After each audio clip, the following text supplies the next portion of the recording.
ஒரு நிமிடம். இந்த கதையை கேட்கும் முன் ஒரு விஷயம் நினைவில் வைத்துக் கொள்ளுங்கள். நீங்கள் ஒரு கண்ணாடியில் உங்கள் முகத்தை பார்க்கலாம்.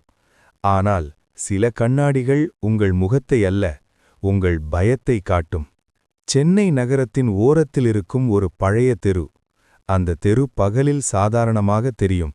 மக்கள் வருவார்கள், போவார்கள், கடைகள் திறக்கும், சத்தம் இருக்கும். ஆனால் இரவு வந்தவுடன் அந்த இடம் மாறிவிடும். தெருவிளக்குகள் மட்டும் மங்கலாக எரியும்.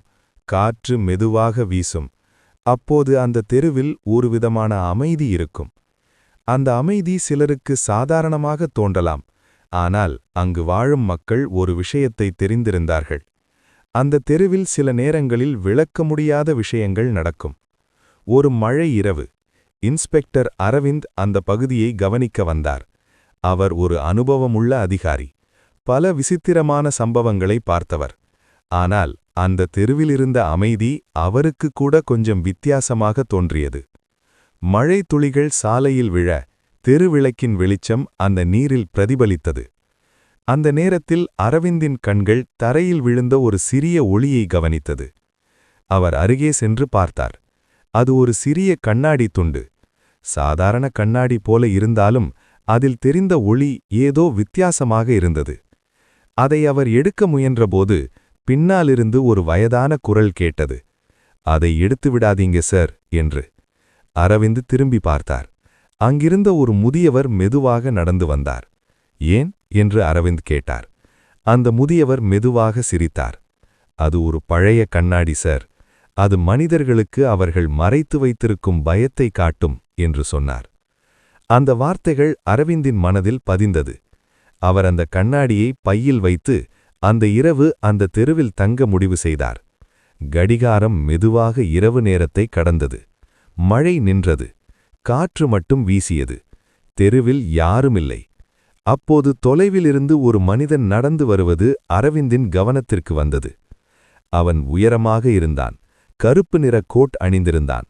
அவன் முகம் தெளிவாக தெரியவில்லை. அவன் மெதுவாக தெருவிளக்கின் கீழ் நின்றான். அந்த நேரத்தில் அரவிந்த் ஒரு விசித்திரமான விஷயத்தை கவனித்தார். அந்த மனிதனுக்கு நிழல் தெரியவில்லை. அரவிந்த் மெதுவாக அவன் அருகே சென்றார். நீ யார் என்று கேட்டார். அந்த மனிதன் மெதுவாக சிரித்தான். அந்த சிரிப்பில் ஒருவிதமான அமைதி இருந்தது. நான் யாரையும் பயமுறுத்த வரவில்லை.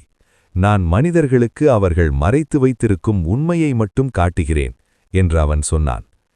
அவன் கையில் இருந்த பழைய கண்ணாடியை உயர்த்தினான். ஒருமுறை பாருங்கள், உங்கள் உண்மை தெரியும் என்று சொன்னான். சில வினாடிகள் அரவிந்த் தயங்கினார். ஆனால் அவர் அந்த கண்ணாடியை பார்த்தார். ஆரம்பத்தில் அவருடைய முகம் மட்டும் தெரிந்தது.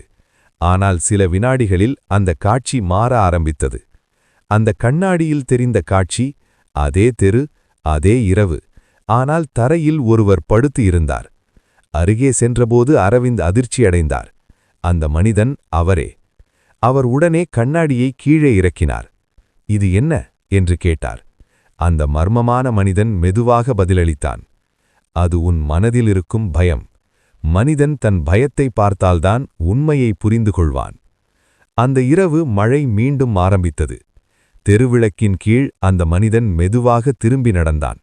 சில நொடிகளில் அவன் இருளில் மறைந்தான். அடுத்த நாள் காலை அந்த தெரு மீண்டும் அமைதியாக இருந்தது. ஆனால் தரையில் ஒரு கண்ணாடி துண்டு மட்டும் இருந்தது. சிலர் சொல்வார்கள், அந்த கண்ணாடி இன்னும் எங்கோ இருக்கிறது என்று. அது யாரை தேடி வருகிறது என்று யாருக்கும் தெரியாது. ஒரு நாள் அது யாருடைய கையில் மீண்டும் தோன்றலாம். அப்போது அந்த கண்ணாடியில் தெரியும் காட்சி அந்த மனிதனின் உண்மையான பயமாக இருக்கும். ஏனெனில் சில நேரங்களில் மனிதனை பயமுறுத்துவது இருட்டல்ல, அவன் மனதில் மறைத்து வைத்திருக்கும் உண்மையே.